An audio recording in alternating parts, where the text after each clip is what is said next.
On Christmas night, my husband cooked dinner for me, not because he had to, but because he wanted to. at least, that's what I believed at the time. The house smelled warm, rich, familiar, like rosemary, butter, and something sweet baking slowly in the oven. The kind of smell that makes you relax without realizing it. Christmas music played softly in the background, lights from the tree blinking gently, everything looking exactly the way a safe life is supposed to look. Jonathan moved around the kitchen with unusual focus. Sleeves rolled up, voice calm, attentive in a way he hadn't been in weeks. "You sit," he said gently, guiding me to the table. "You've been sick all morning. Morning sickness. The doctor had called it. I was early in my pregnancy. Exhausted, emotional, and still adjusting to the idea that my body no longer belonged only to me." Jonathan poured me water, adjusted my chair, even smiled the way he used to when we first got married. It should have felt comforting. Instead, something inside me tightened. Not fear, not suspicion, just a quiet resistance. Like my body didn't want what was coming next. Before I tell you why, let me ask you something. Have you ever had a moment where everything looked perfect, but your instincts refused to relax? Tell me in the comments. I read everyone. And if stories like this matter to you, take a second to subscribe. It helps this channel more than you know. All right. Let me take you back just a little. My name is Hannah Miller, and that Christmas night, I believed I was married to a good man. Jonathan and I had been together for 11 years. Married for 7, and from the outside, we looked solid. Stable jobs. Quiet home. No scandals. No shouting matches. He worked long hours. I adjusted my life around his schedule. And when I found out I was pregnant, he said all the right things. He kissed my forehead, held my hand, told me we'd figure it all out. That night, he placed a plate in front of me, carefully, almost reverently. "I made it lighter," he said. "No spices, no stress on your stomach." I looked down at the food, steam rising slowly, everything arranged perfectly, and that feeling returned. Stronger this time, a strange pressure behind my ribs, not nausea, not fear, just refusal. I lifted my fork, Paused. then set it back down. "I'm not hungry," I said, forcing a small smile. "But Rachel's still at the office, right?" Jonathan frowned slightly, just for a second. His personal secretary, Rachel Moore, was working late again. "She hasn't eaten all day," I added, standing up, lifting the plate before he could respond. "I'll take this to her." Jonathan opened his mouth, then closed it. "All right," he said finally, his voice steady again. "That's thoughtful." An hour later, I heard a scream so violent, it shattered the illusion of Christmas forever. And in that moment, I realized something terrifying. That dinner was never meant to nourish anyone. The scream came from down the hall. Sharp, raw, the kind of sound that doesn't belong in a safe home. For a split second, my brain refused to process it.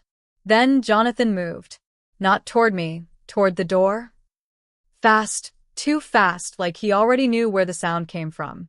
"Hannah, stay here," he said quickly, already reaching for his phone. His voice controlled, steady wrong. I followed anyway, because fear doesn't ask permission. Rachel's office door was open, lights still on, papers scattered across her desk, and Rachel herself was on the floor, clutching her throat, gasping, eyes wide with panic. Her face had gone pale, then gray, sweat beading along her hairline as her body fought something it didn't understand. "I can't breathe," she choked, fingers clawing at her collar.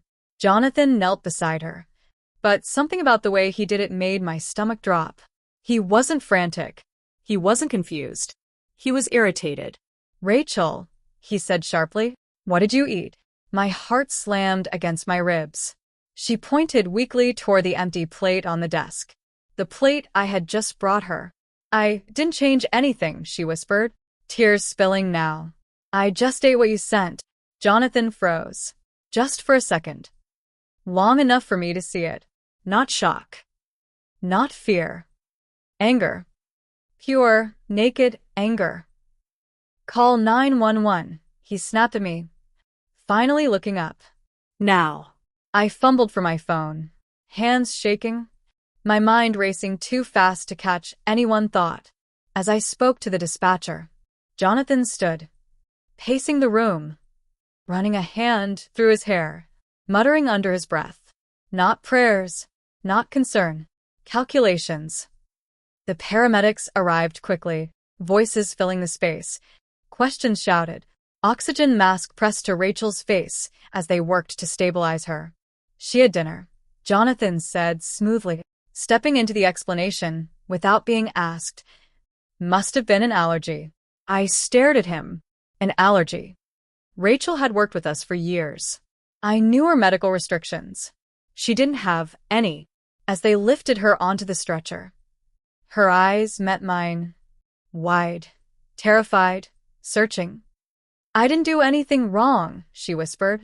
Before the doors closed behind her, the house fell silent again, Christmas music still playing softly from the living room, as if mocking us. Jonathan turned to me, his face carefully composed. See, he said calmly, this is why I didn't want you eating that. I felt cold spread through my chest. You are angry, I said quietly, the words leaving my mouth before I could stop them. What? He asked. When she collapsed, I continued. You weren't scared. You were angry. His jaw tightened. That's ridiculous, he said flatly. You're pregnant. Emotional. There it was. The dismissal. The rewrite. I nodded slowly, pretending to accept it, but inside, something clicked into place.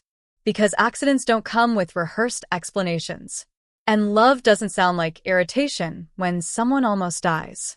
That night, as Jonathan locked the doors and cleaned the kitchen himself, I lay awake in bed, one hand resting protectively over my stomach, staring at the ceiling. The scream echoed in my ears, and one terrifying thought refused to let go. That dinner wasn't a mistake. It was a test. Rachel survived the night. Barely.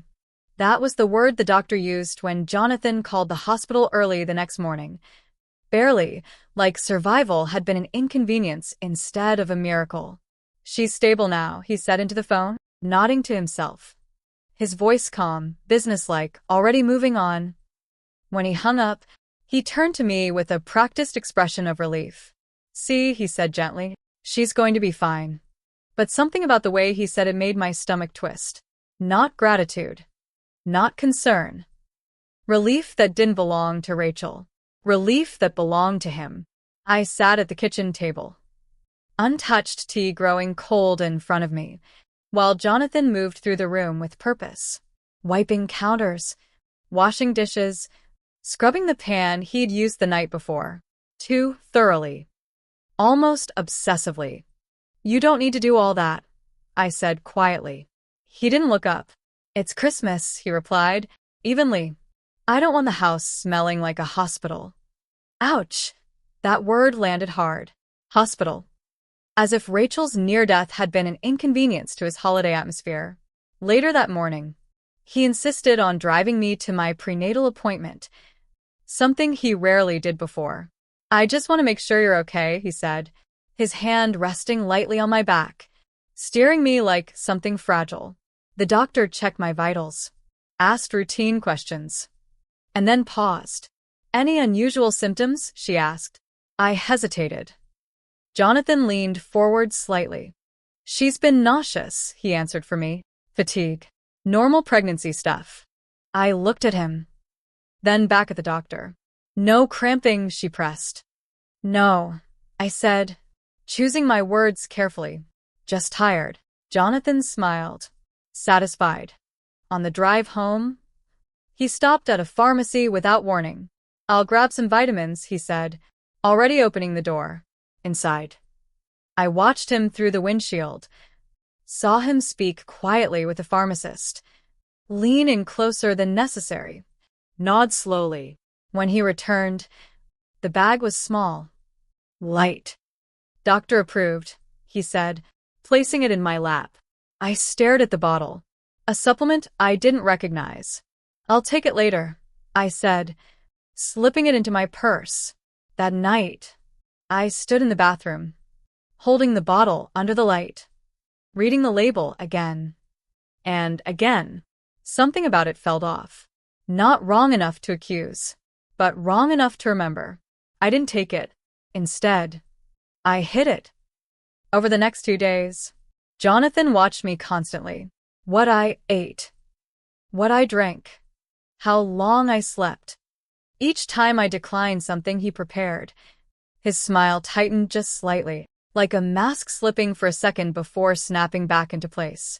On the third night, my phone buzzed. A message from an unknown number. Rachel is awake. My breath caught. Another message followed. She wants to talk to you. I stared at the screen, heart pounding, because if Rachel remembered anything at all, then Christmas dinner wasn't the only thing I needed to worry about. And Jonathan might already be planning what came next. I went to see Rachel the next morning, not because Jonathan encouraged it, but because he didn't. She's resting, he said casually, scrolling through his phone. No need to bother her yet. That was enough. The hospital room smelled like disinfectant and stale coffee. Curtains half drawn, machines humming softly in the background like they were trying not to draw attention to themselves. Rachel looked smaller than I remembered. Skin pale, dark shadows under her eyes, a clear tube taped beneath her nose. When she saw me, her eyes widened, then softened. You saved me, she whispered, her voice barely there. I shook my head slowly, sitting beside her.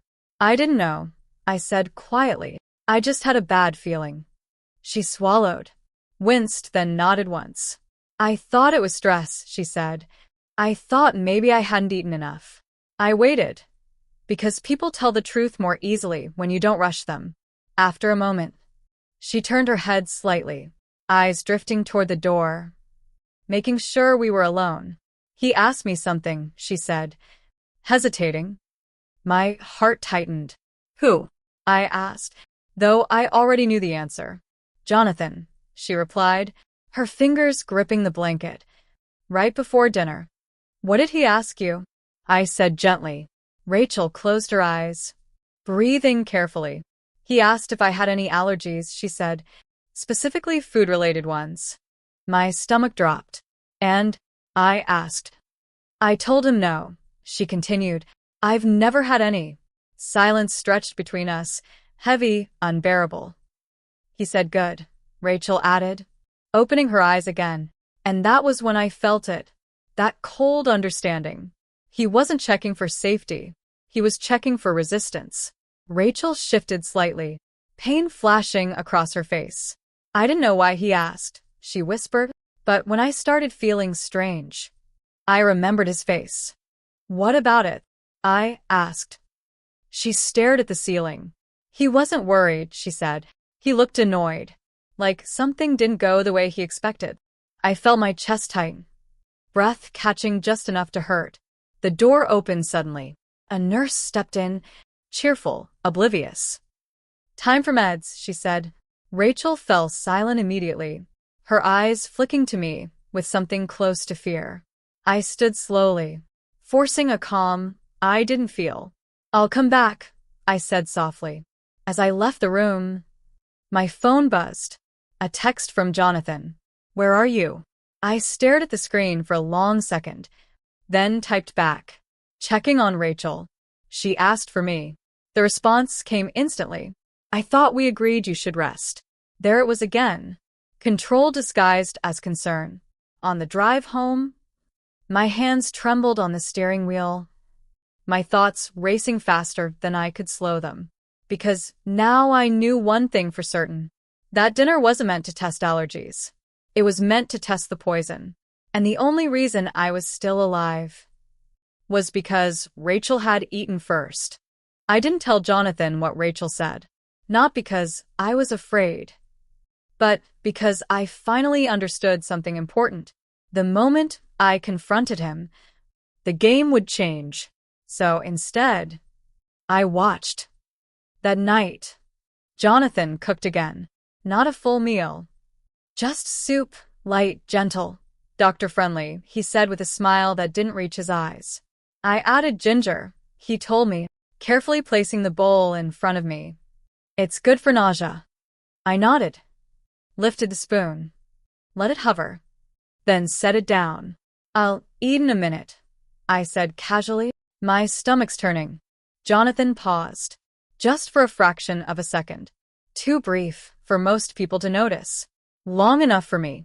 That's fine, he said quickly, turning back to the stove, his shoulders tightening slightly.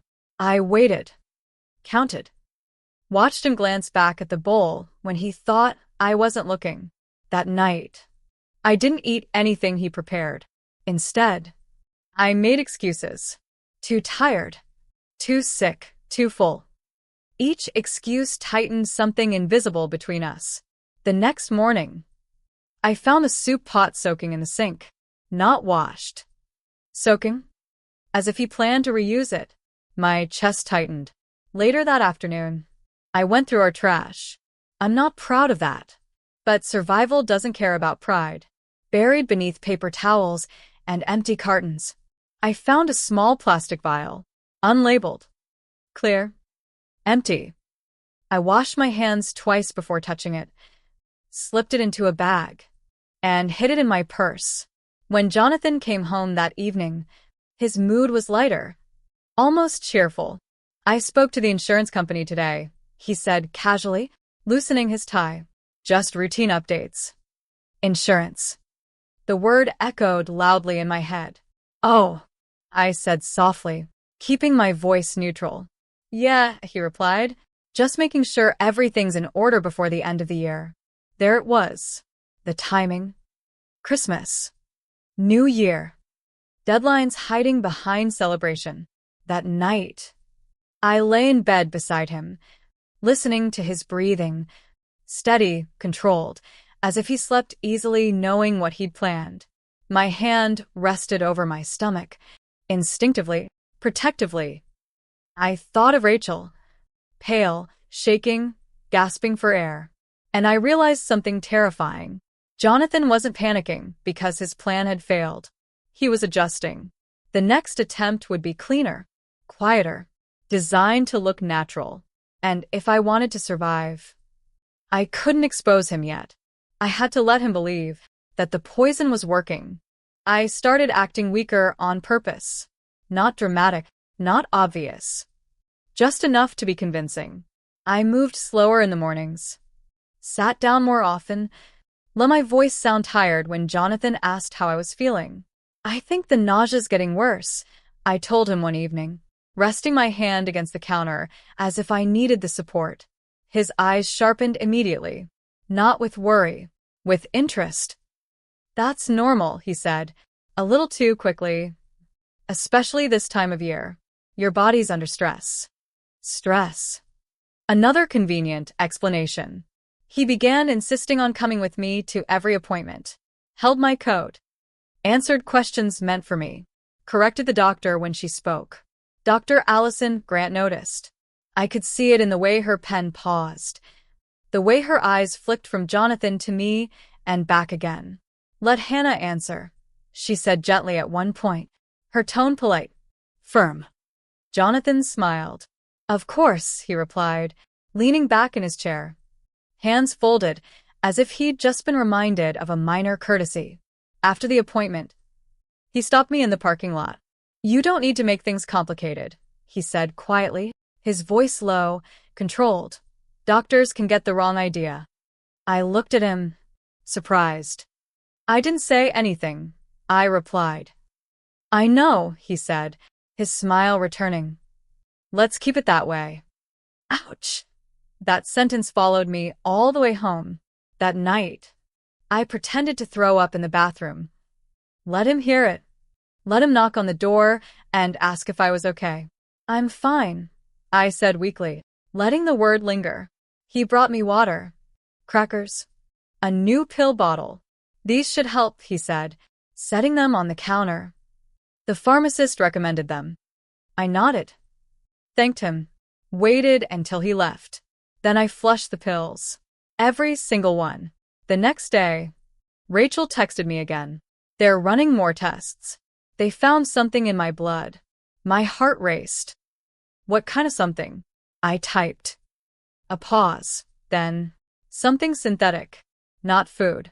The clock started ticking. That evening, Jonathan opened his laptop at the dining table. Spreadsheets glowing on the screen.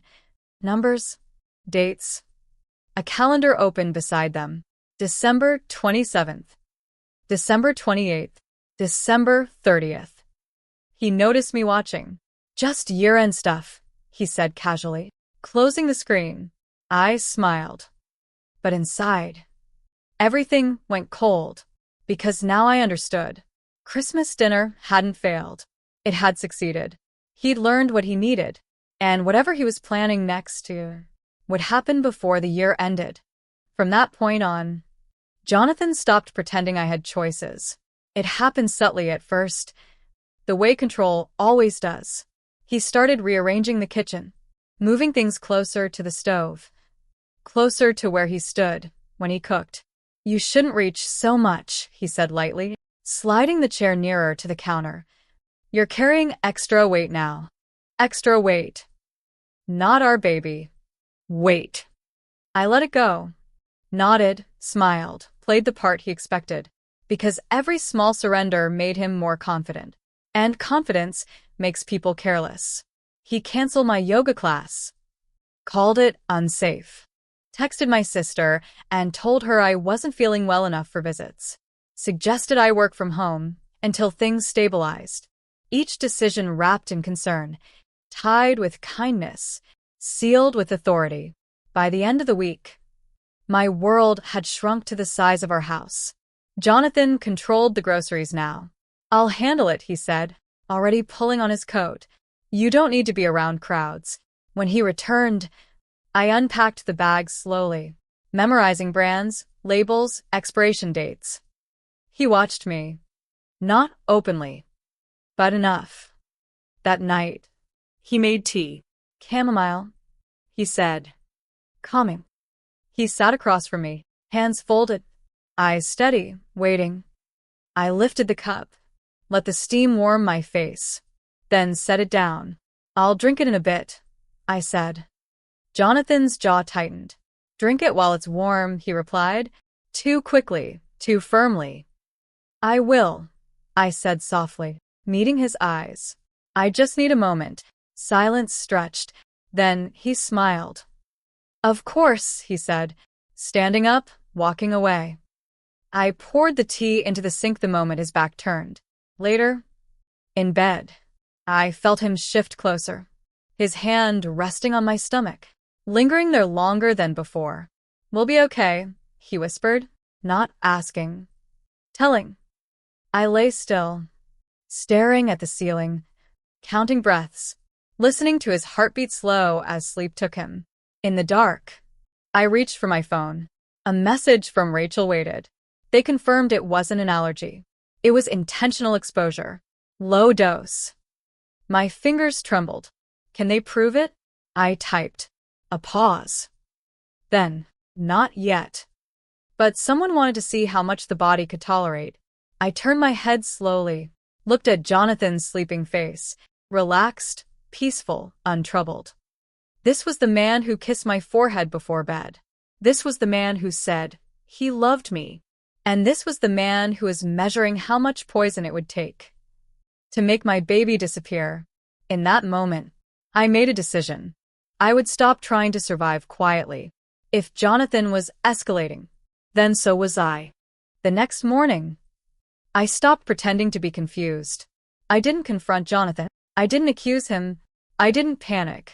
I started documenting every meal he prepared, every supplement he suggested, every appointment he insisted on attending. I wrote it all down in the Notes app on my phone. Time-stamped, emotionless, factual. Patterns reveal themselves when you stop reacting. Jonathan left for work later than usual that day. kissed my cheek, told me to rest, then paused in the doorway. "Don't go anywhere," he said lightly. "I'll bring lunch." I smiled. "Okay," I replied. The door closed. I locked it behind him for the first time in weeks. Then I moved. I searched his office first. Drawers, shelves, nothing obvious. Too clean. Jonathan liked things clean when he wanted secrets to disappear. In the trash can under his desk, double-bagged. I found a crumpled pharmacy receipt. Different store. Different day. Different name. Paid in cash. My pulse quickened. I took photos. Put everything back exactly as it was. Then washed my hands until my skin burned. That afternoon, I called Dr. Allison Grant. "I have a question," I said calmly, my voice steady despite the tremor in my hands. "If someone wanted to cause pregnancy complications without leaving clear evidence, what would they use?" Silence on the other end. Then, carefully, "Why are you asking me that, Hannah?" she said. "Because I need to know," I replied. Another pause. "There are substances," she said slowly, "that metabolize quickly, especially in low doses." Low doses. Rehearsal. "Would they look like stress?" I asked. "Yes," she answered. At first. I thanked her, hung up, and sat very still for a long moment. Jonathan returned that evening with takeout. "Thought I'd give the kitchen a break," he said cheerfully, setting the bag down. Inside, 2 identical containers. He pushed one toward me. I opened it, leaned closer, and caught the faintest chemical smell beneath the spices. My stomach turned. "Smells amazing," I said. I waited. Jonathan watched. I switched the containers casually, sliding his closer to him, mine farther away. He froze. Just for a heartbeat. Then laughed. "You're tired," he said.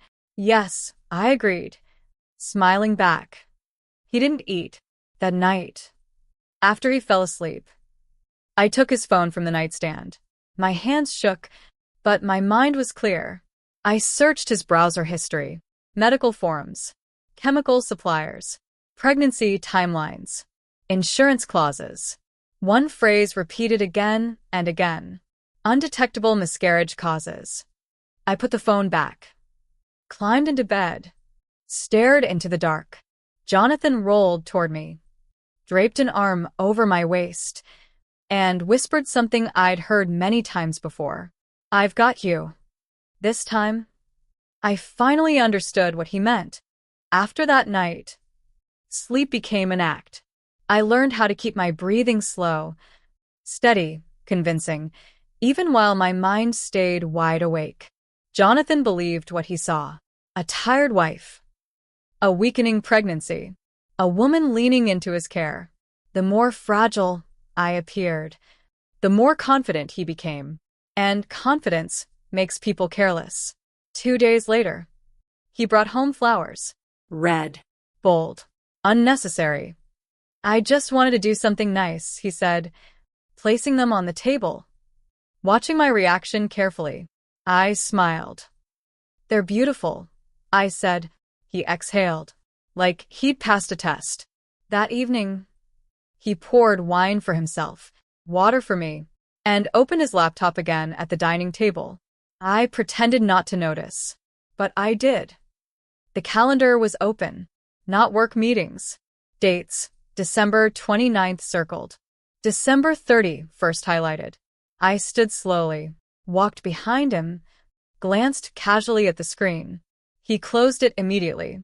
"You don't need to worry about boring paperwork," he said lightly. "I wasn't," I replied, already walking away.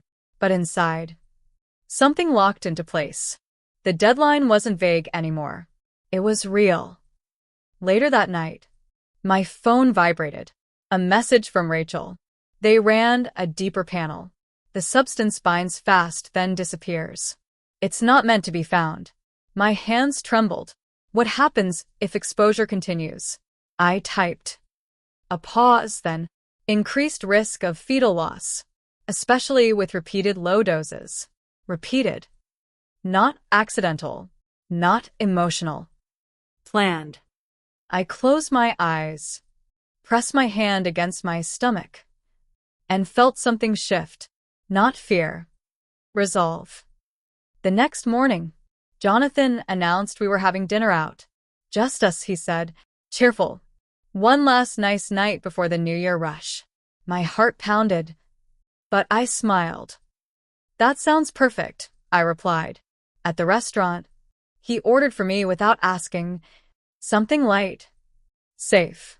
I took small bites, chewed slowly, pretended to struggle. Jonathan watched closely, nodding to himself. When we got home, he kissed my forehead. Almost there, he whispered. Almost. That night, after he fell asleep, I packed a small bag. Nothing obvious. Just essentials. Copies of documents I'd photographed. The vial, the receipts, the screenshots. I hid the bag in my car, because now I understood something clearly. Christmas dinner had been rehearsal. The secretary had been collateral. And whatever Jonathan planned next would not be a test. It would be final. I stopped thinking about escape, not because I didn't want it, but because I realized something more important. If I ran, Jonathan would follow, and if he followed, the danger wouldn't end. So instead, I prepared to end it. The morning after that dinner, I woke up before him, slipped quietly out of bed, and went to the kitchen. I stood there for a long moment, breathing in the silence, letting my nerves settle. Then I did something Jonathan would never expect. I cooked. Nothing complicated, nothing dramatic, just toast, eggs, coffee. Normal. Domestic. Safe. When Jonathan came in, he looked surprised. You didn't have to do that, he said, watching me closely. I wanted to, I replied, meeting his gaze. Calm, unafraid. Something shifted in his expression. Confusion. Because he needed me weak, and I wasn't. That afternoon, I went to see Dr. Allison Granigan. Alone this time. I need help, I said simply, closing the door behind me. My voice steady. She didn't interrupt. I laid everything out. The dinner, Rachel, the pills, the receipts, the searches. When I finished, she exhaled slowly, her face pale. You're not imagining this, she said quietly. Relief washed through me. Not dramatic, just grounding. There's a way to protect you and the baby, she continued, but it means you can't alert him. I won't, I said. She nodded, already thinking ahead. That evening, Jonathan arrived home with a familiar look in his eyes. Purpose. We should celebrate New Year's early, he said lightly, hanging his coat. Just something special for us. There it was. Phase 2. I smiled. That sounds lovely, I replied. Inside, everything went still, because I knew what that meant. Later, I sat on the couch, one hand resting on my stomach, feeling the faint flutter that reminded me why this mattered. I thought about Rachel. Her scream, the fear in her eyes. I thought about the vial, the receipts, the calendar dates. Jonathan wasn't acting out of panic. He was acting out of entitlement. And entitlement doesn't stop on its own. That night, I sent one message. Not to family. Not to friends. To Detective Brian Walsh. A name Dr. Grant had given me quietly. I believe my husband is trying to kill me and my unborn child. I have proof. The reply came faster than I expected. Don't confront him. We'll take it from here. I placed the phone face down, climbed into bed beside Jonathan, and let him pull me close. He whispered something I'd heard too many times. Trust me. I closed my eyes, steady, resolved. Because now, I wasn't surviving anymore. I was setting the trap. Detective Brian Walsh didn't call me right away. And that silence told me everything. They were moving. Quietly, carefully, The way you do when the person you're watching believes he's already winning. Jonathan noticed the change before I expected him to. Not because I acted differently, but because I didn't. I stayed calm. Too calm. You seem better, he said one morning, watching me from across the kitchen. His voice casual. Curious. I am, I replied, sipping my tea, careful not to drink anything he touched. That's good, he said, smiling, but his eyes stayed on me longer than necessary. Suspicion was beginning to replace confidence. That afternoon, I got the call. We've reviewed what you sent, Detective Walsh said, his tone low, controlled. You did the right thing. My hands trembled slightly, but my voice stayed steady. What happens now? I asked. We document, he replied. We wait, and we catch him in the act. In the act. Those words settled heavily in my chest. They don't stop, he continued. People like this escalate when they think time is running out. Time. Always time. Jonathan escalated that same night. He brought home a dessert. Something rich. Something I'd avoided since the pregnancy began. I thought you might want to treat yourself, he said, placing it in front of me. Watching my face, I smiled. Thank you, I said, lifting my fork, then pausing, pressing a hand to my stomach. I don't feel well, I added softly. Jonathan's jaw tightened. I'll make you something else, he said quickly, already standing. No, I said, reaching for his wrist, holding it just long enough to surprise him. Just sit with me. He hesitated, then obeyed. That was new. Later, as we lay in bed, he turned toward me. Once the holidays are over, he said quietly, things will be easier. I nodded. Yes, I replied, meaning something very different. The next morning, Dr. Grant called. I've arranged additional monitoring, she said, discreet. He won't be informed. My chest tightened. Thank you, I whispered. Jonathan announced plans that evening. A quiet night and tomorrow, he said, too carefully. No distractions. My pulse spiked. That sounds nice, I replied. But my phone vibrated moments later. A message from Detective Walsh. Tomorrow is the window. Do not deviate from routine.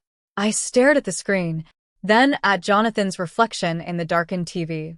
He thought he was guiding me toward an ending. What he didn't know was that every move he made was now being watched, and the kindness he practiced so carefully was about to become the evidence that destroyed him. The morning of the planned dinner arrived quietly, too quietly. Jonathan woke before I did, moved through the house with purpose, the same controlled energy I'd seen before Christmas. The same focus he had when everything was already decided in his mind. He kissed my forehead before leaving the bedroom. Rest today, he said gently. I'll handle everything. I nodded, letting my eyes close again, waiting until his footsteps faded down the hall. Then I got up. I checked my phone. No new messages, which meant everything was in motion. I showered slowly, dressed carefully, chose something comfortable but neat. The kind of outfit that didn't draw attention, didn't raise suspicion. Jonathan wanted normal, so I gave him normal. By midday, he returned home with grocery bags, moving straight into the kitchen, locking the door behind him without thinking. I noticed. I always notice now. I'll make something special tonight, he said cheerfully, setting the bags down. Just us. I smiled. That sounds perfect. He unpacked the groceries methodically, lining things up in a way that looked deliberate, planned. I saw it then. The small bottle, different from the vitamins. Darker glass, unlabeled. He tucked it into his jacket pocket when he thought I wasn't watching. That was it, confirmation.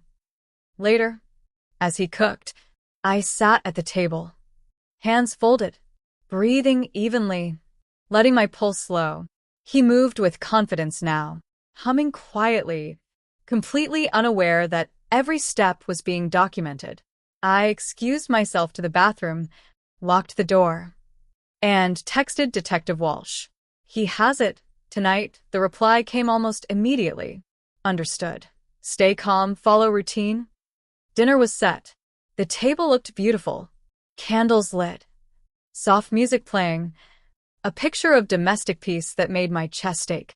Jonathan placed the plate in front of me, exactly the way he had on Christmas night. Carefully, almost reverently. I wanted this to be nice, he said, his voice warm. Practiced. It is, I replied. I lifted my fork, paused, pressed it lightly against the food, then set it down. Could you get me some water? I asked. He hesitated. Just a fraction of a second, then nodded, moving toward the sink. That was when the front doorbell rang. Sharp, unexpected. Jonathan froze. His hand tightened around the glass. What is that? He asked, his voice flat. I don't know, I replied softly. The bell rang again. Longer this time. Jonathan set the glass down slowly, his eyes never leaving my face. I'll get it, he said. As he walked toward the door, my phone vibrated in my lap.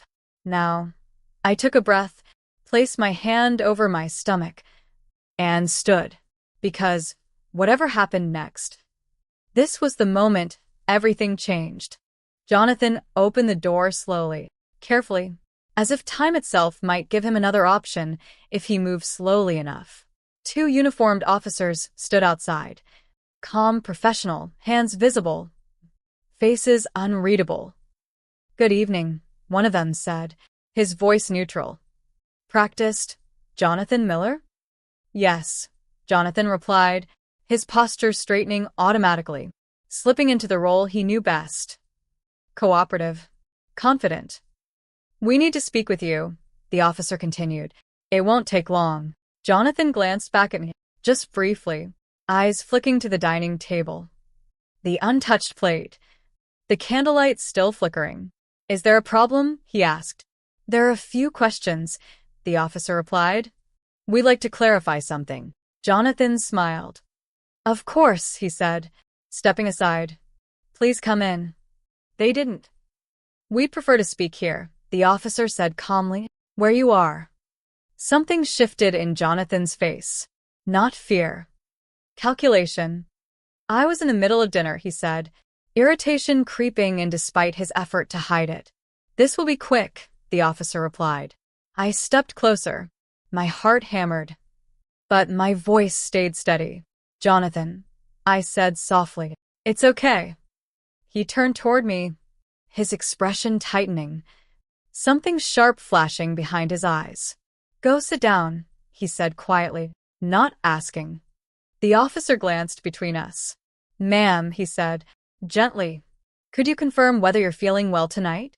Yes, I replied, meeting his gaze. I am.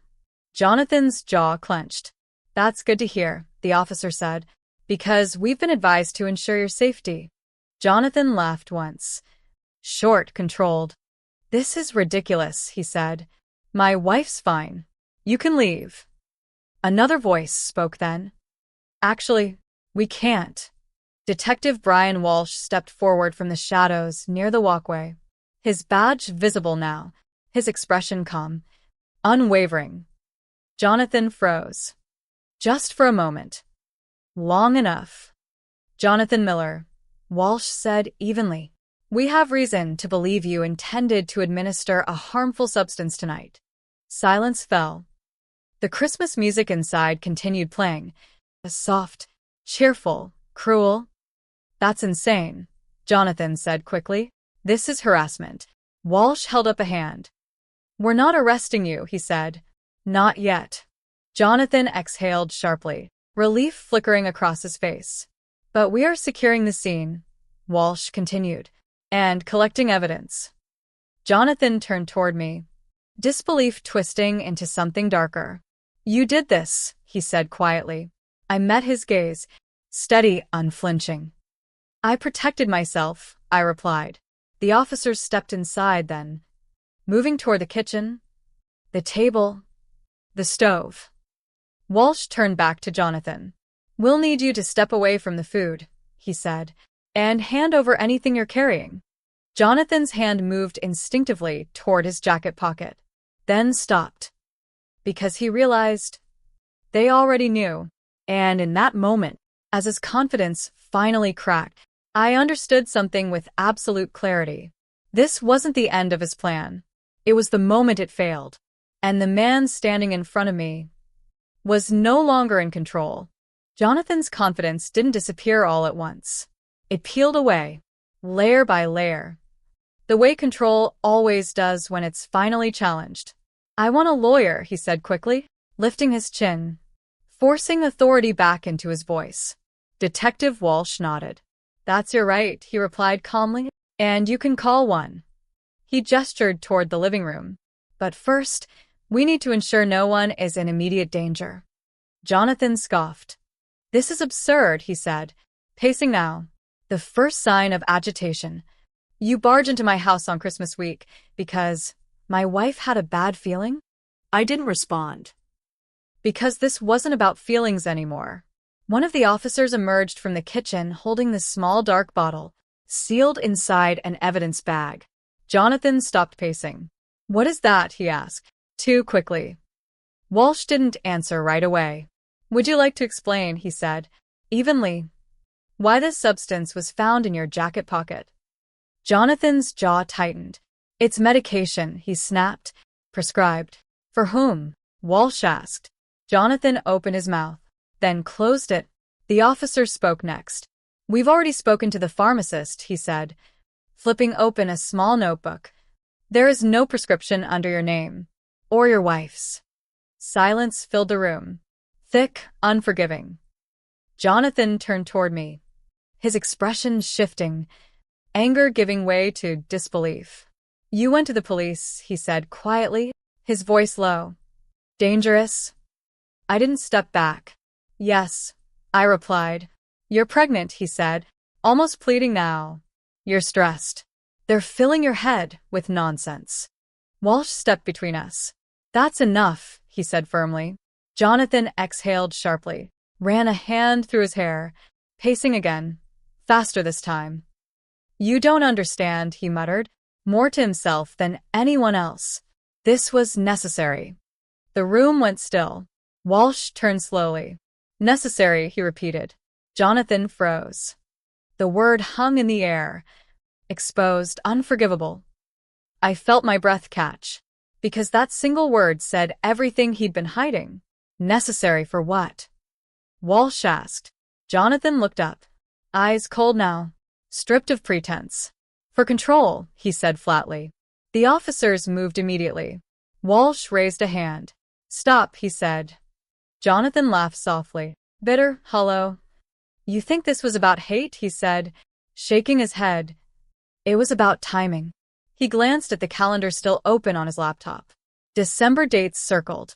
Deadlines. "I couldn't afford a complication," he said, his voice calm now, detached. My stomach turned. Walsh nodded once. "Thank you," he said quietly. "That's all we needed."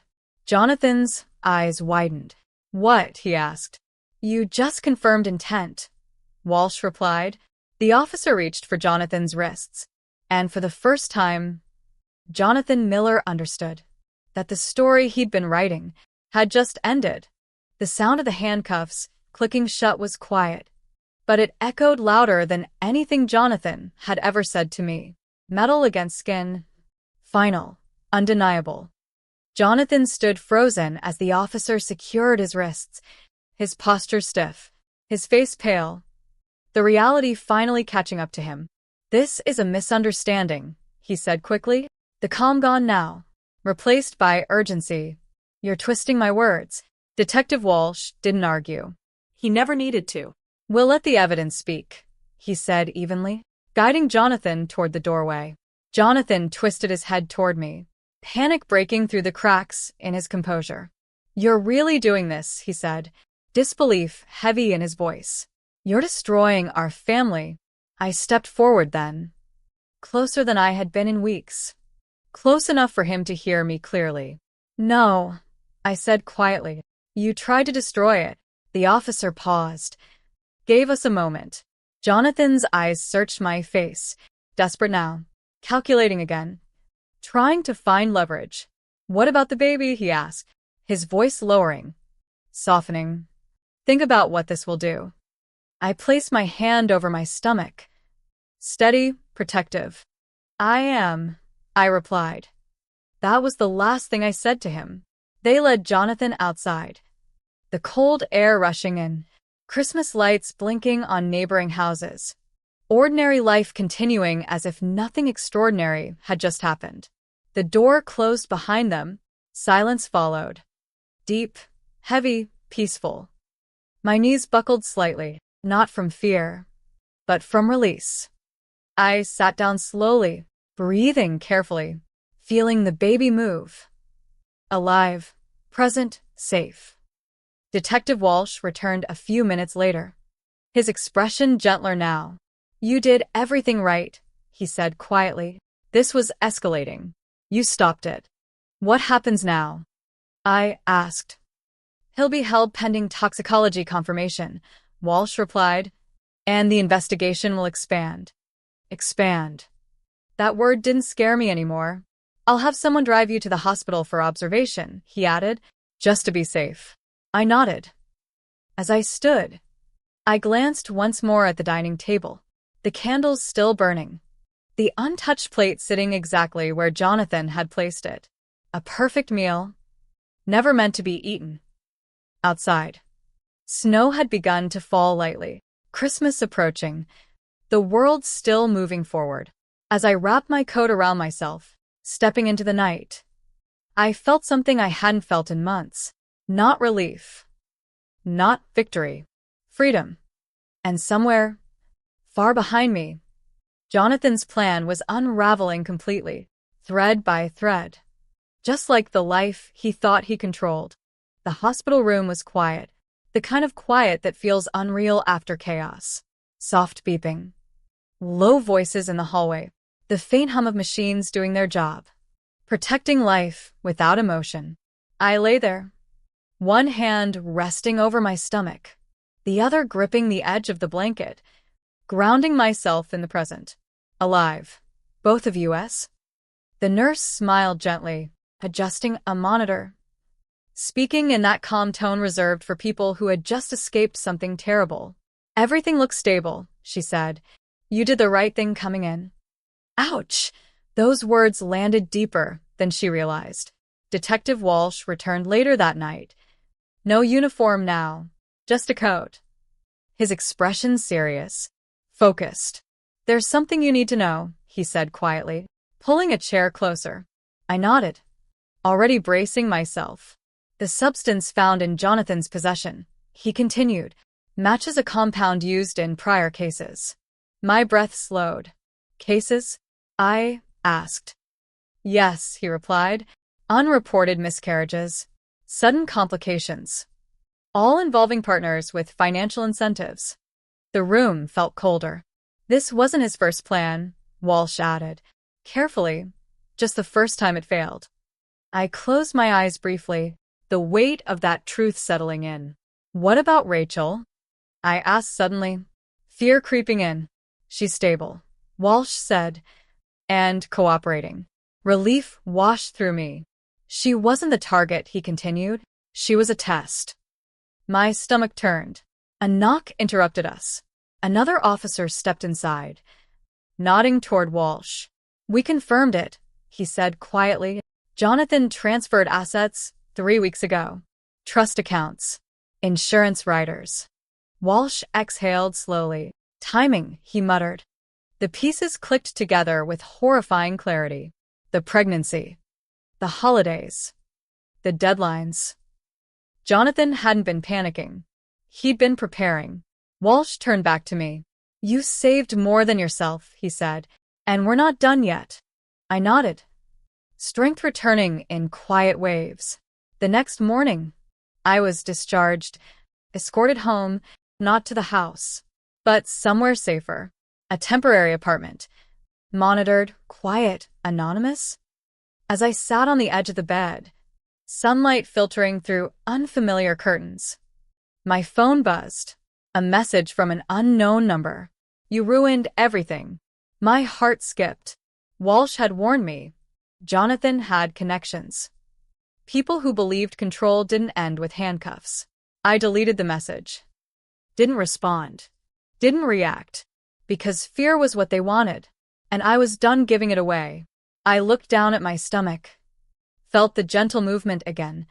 A reminder that life continued despite everything. Jonathan thought the story ended with silence.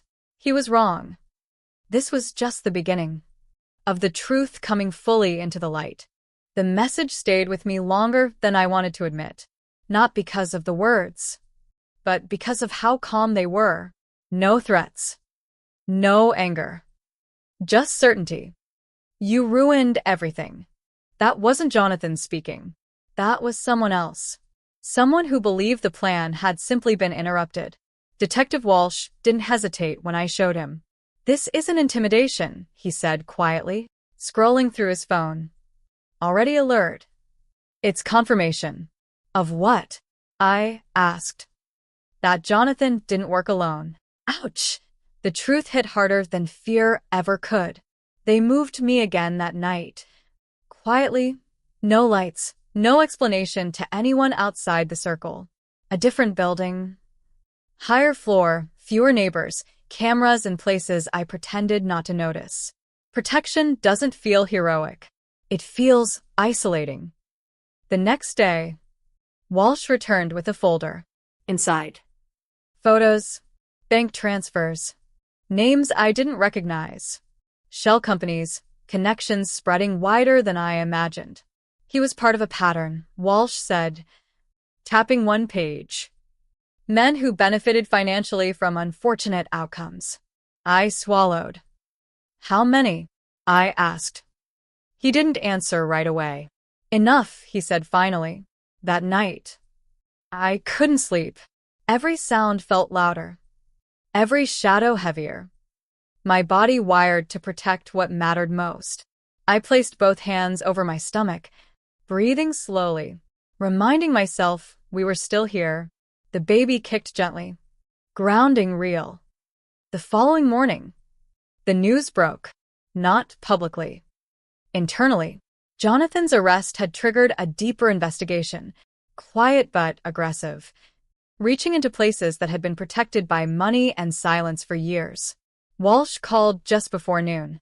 They're offering him a deal, he said. My heart tightened. For what? I asked. Names, he replied. I closed my eyes. And if he doesn't? I asked. He won't have a choice. That afternoon, a package arrived. No return address. Inside, a single folded page, a photocopy, an insurance document, with my name highlighted, dates circled, a payout figure that made my stomach turn. Jonathan had planned everything. The house, the meals, the timing. He hadn't wanted me gone. He'd wanted me erased. I sat there for a long time, letting the truth settle, not shaking, not crying, just understanding. Because once you see the full picture, denial isn't an option anymore. Walsh arrived in person that evening. We'll need your testimony, he said gently. Soon. I nodded. Good, I replied. He studied me for a moment, then nodded back. They didn't expect you to survive, he said. I placed a hand on my stomach, steady, protective. They made a mistake, I replied quietly. The courtroom felt colder than I expected. Not physically, but emotionally, like the air itself was holding its breath. I sat in the witness room, hands folded, coat wrapped tightly around me, listening to muffled voices beyond the door. Lawyers, officials, people who had never lived inside the sphere trying to give it shape. Detective Walsh stood nearby, calm, steady, grounding. They'll try to discredit you, he said quietly, not because they doubt the evidence, but because you're the last thing Jonathan can't control. I nodded. I already knew. Jonathan didn't look at me when they brought him in. He walked stiffly, suit pressed, hair neatly styled, still clinging to the image that had protected him for so long. He looked smaller now, not weaker, just exposed. When my name was called, I stood slowly, every movement deliberate, every breath measured, aware of every eye in the room. I told the truth. Not dramatically, not emotionally, fact by fact. The meals, the symptoms, the receipts, the searches, the dates. Each word stripped another layer from the man he pretended to be. Jonathan's attorney objected, interrupted, redirected, but it didn't matter, because truth doesn't need embellishment. At one point, Jonathan finally looked at me, not angry, Not pleading. resentful, as if I had broken an unspoken agreement, as if silence had been my role and I had violated it. That look confirmed everything. When I finished, the room felt different, lighter, as if something had finally been named out loud. Outside, cameras waited, flashes, questions, noise. I walked past them without stopping, because this wasn't about attention. It was about survival. Later that evening, Walsh called. He talked, he said. My chest tightened. How much? I asked. Enough to bring others down, he replied. Enough to protect you. I closed my eyes, relief washing through me. Slow, steady, real. That night, alone again, I sat by the window, city lights flickering below, one hand resting over my stomach, feeling the baby move. Alive. Strong. Unstoppable. Jonathan had believed control was permanent, that silence was guaranteed, that plans executed quietly would never be questioned. He was wrong, because even the most careful schemes fall apart when one person refuses to disappear. The waiting was the hardest part, not the fear, not the memories, not even the trial itself. It was the silence that followed, the days where nothing happened, where the world moved on while my life stayed suspended between what had been and what was coming next. Jonathan took the deal. Not publicly, not dramatically, but fully. Names were handed over, accounts opened, patterns exposed. Men who had hidden behind contracts and holidays and carefully timed accidents were suddenly visible. And once seen, they couldn't disappear again. Walsh called me one morning, his voice lighter than it had ever been. It's done, he said simply. I sat down slowly, my hand resting over my stomach, grounding myself in the moment. Done how? I asked. He pled. Walsh replied. And the others followed. No appeals. No delays. I exhaled, a breath I didn't realize I'd been holding for months. Jonathan wasn't sentenced that day, but his power was. The house was sold quietly, accounts frozen, access revoked. Everything he had built his authority on collapsed without spectacle. No headlines, no sympathy, just consequences. I moved again, this time by choice. A small place, sunlight-filled, close to the hospital, close to the life I was building instead of defending. The doctor smiled during my next appointment. Strong heartbeat, she said. I closed my eyes. Strong. That word meant everything. One afternoon, I received a letter. Jonathan's handwriting. Careful, precise, familiar. I didn't open it right away. I didn't need closure from him, but eventually, I did. 3 lines. No apology. No regret. Just blame disguised as reflection. I folded it back up, placed it in a drawer, and closed it gently. Some things don't deserve more attention than that. That night, I sat on the balcony, city humming below, winter air crisp, steady. I thought about Christmas dinner, about the candles, the plate, the silence before everything shattered. Jonathan believed the end would be quiet. He just hadn't realized. Quiet doesn't mean powerless, and survival doesn't always look like escape. Sometimes, it looks like staying long enough to be believed. Spring arrived quietly, without asking permission. The kind of arrival that doesn't announce itself, but settles in any way. Light lingering a little longer each evening. The air softer, kinder. I watched it from the hospital window. Sunlight warming the floor. My hands resting over a life that had fought just as hard as I had. When my baby cried for the first time, it wasn't loud or dramatic. It was strong, clear, certain, and in that sound, everything finally came together. Jonathan was sentenced a month later. No cameras, no spectacle, just a courtroom, a judge, and a man who no longer controlled the narrative. He didn't look at me when the verdict was read. He didn't need to, because by then, the truth had already taken everything that mattered to him. His influence, his leverage, his certainty. I didn't stay long after that. I didn't need to. Some chapters end best when you close the book gently, without rereading the painful parts. My new life didn't start with fireworks. It started with routines, morning walks, quiet feedings, coffee gone cold because someone needed me more than I needed caffeine. The kind of life that grows slowly, honestly, without fear hiding in the corners. Sometimes, late at night, when the house is quiet, I think about that Christmas dinner. The candles. The plate. The moment I realized love had been replaced by entitlement.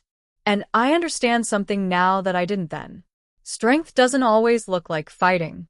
Sometimes, it looks like noticing, listening, trusting the voice inside you that says something isn't right, and choosing to act, even when doing so changes everything.